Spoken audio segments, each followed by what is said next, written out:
My name is Caesarina Paul, and I am an ardent youth development worker.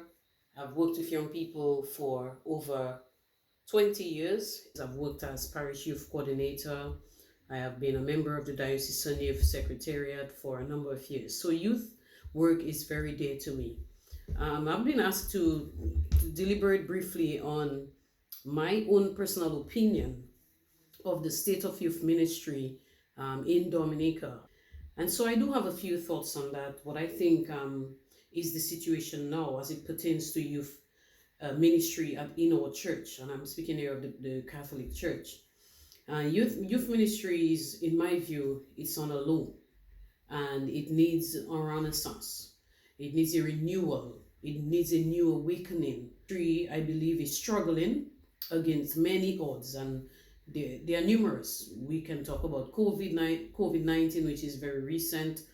We have the issue of, the fact that young people do have a lot of quote unquote distractions as we hear things, the internet, they're engrossed with social media and having more time on the social media platform, etc. The education, school, not being able to juggle their time properly, not being committed enough, you could say lots of other things that people can possibly talk about, even the whole issue of, for example, how solid the young person's faith is.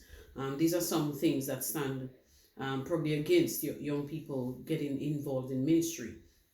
I think there is a need for more structure as it pertains to youth development, youth ministry in the church. Needs for greater investment, both human, where us as people can commit more time to youth ministry, finance, and other things. Personally, I have said it that I'm no longer a young person, and I would want to see young people step up and take up the leadership mantle in the church. And so I hope you can understand why somebody like me, after doing this for several years, would say, hey, I need more young people to step up. But it doesn't mean that we should just wash our hands on young people. I think there is a lack of youth leadership and commitment, both among young people and adults. A lack of leaders' commitment and patience with young people. I think some people are extremely impatient with young people, and maybe it's a clear understanding of not quite understanding some of the challenges of young people. And this is not to make an excuse for young people, but in reality, I wonder how many of us stop and remember, hey, I was young. What are some of the challenges that I faced? And maybe I didn't face some of the same challenges that these young people are facing now, because life is different and life evolves. And so some of the challenges could be very different as well. I think youth ministry is treated as a side thing, where young people are treated as just a side thing. It's not a prioritized element of the life of the church, in my view. And I believe that maybe we need to give more credence to, youth work and youth in general in the church. I think young people are seen as the future rather than being seen as now. And stop treating young people as if, they are good for later and not for today. Youth potentials, I believe, needs to be harnessed more, needs to be treated with respect, and not young people need not be talked down to, but rather be talked with as much as possible. And I think that is something that a lot of people, because they're young and we're the adults, we feel we can just push them around and talk to them, in any old way, and crush their emotion, break them down, sever their already struggling esteem, and that sort of thing. These are some things that maybe we take for granted, but these are very important to young people. Young people must be empowered to serve. Young people, they cannot do that empowerment and service without guidelines and structure, as I mentioned earlier. And I think young people, right now, it's something that we need to recognize, that a lot of our young people are being parented by young people who really need guidance and direction in parenting. And so there is need for parish youth councils rather, and youth ministry teams.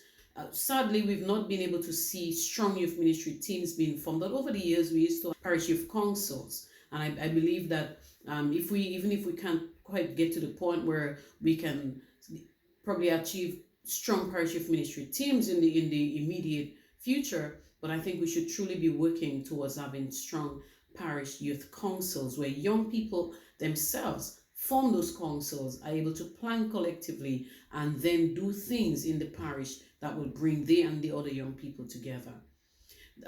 Teams that will allow for adults rather to partner with youth and have youth-led activities and programs. So even if there is not a parish youth ministry team, but certainly even with the parish youth councils, adults can be of support to them.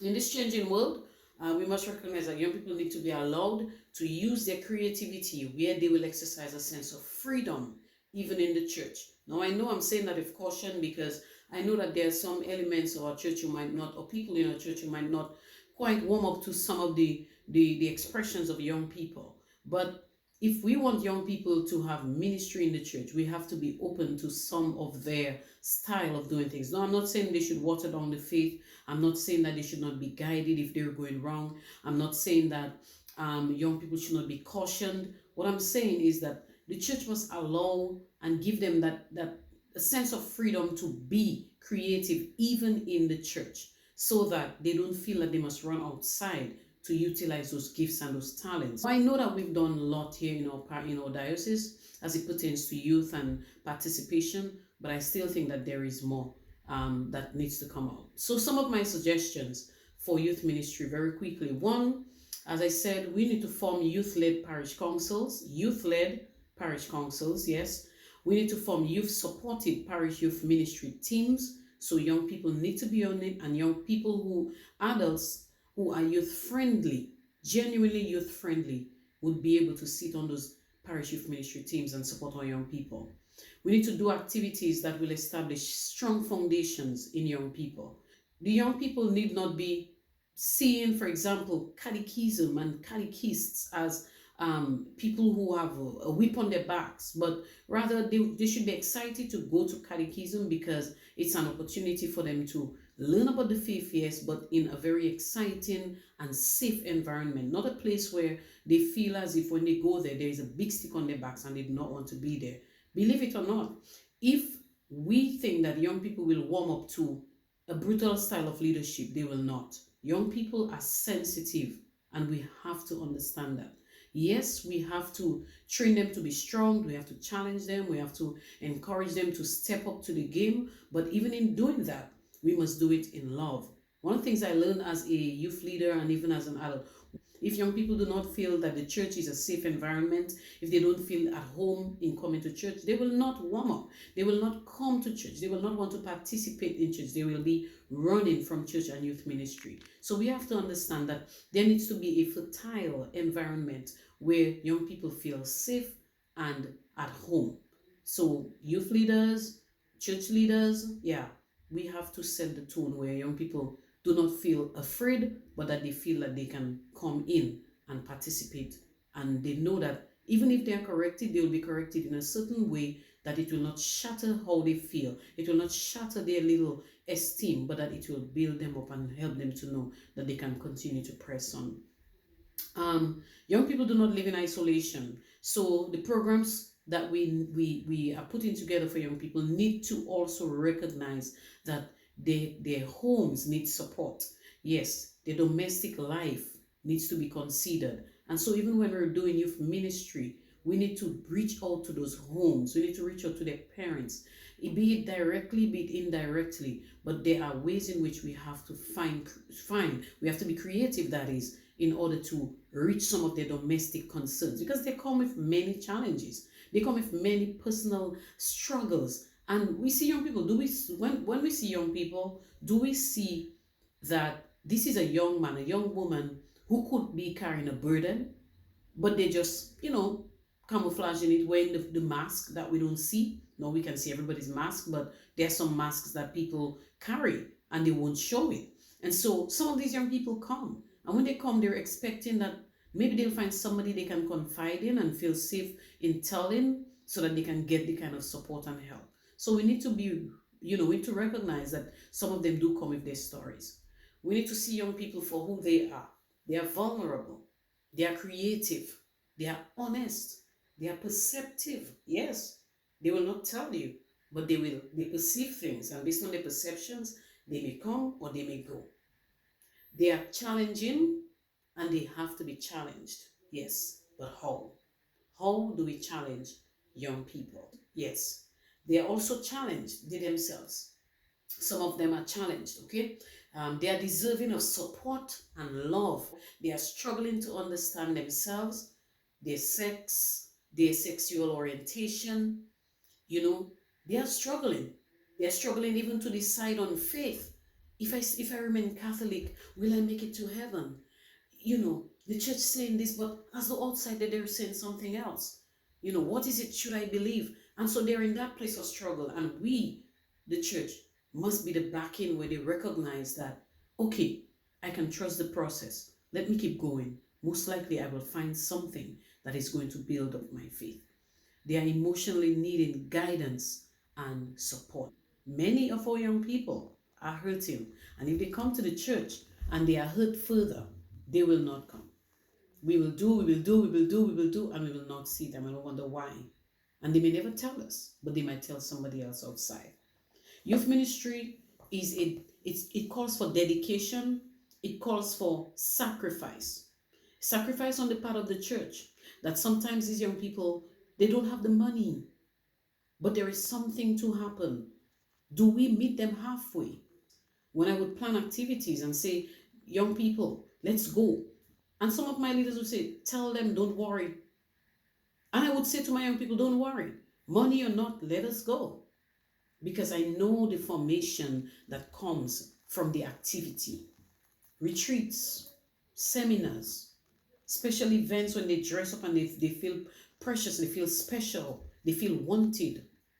Those things can go a long way in the life of a young person. The experience. So some people say people may not remember what you say to them or something, but they'll remember how we make them feel.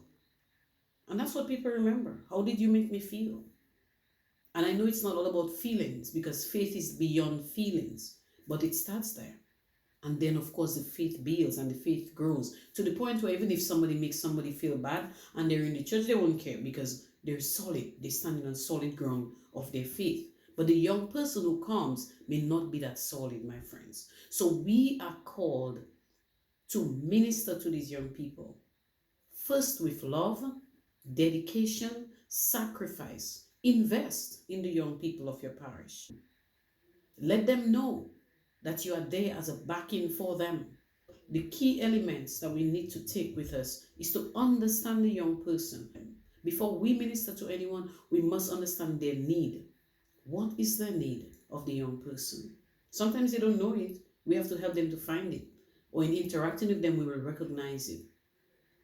So my prayer and my hope is that we, all of us, me and the rest of us, can do what it takes to build youth ministry back to where it was and above furthermore.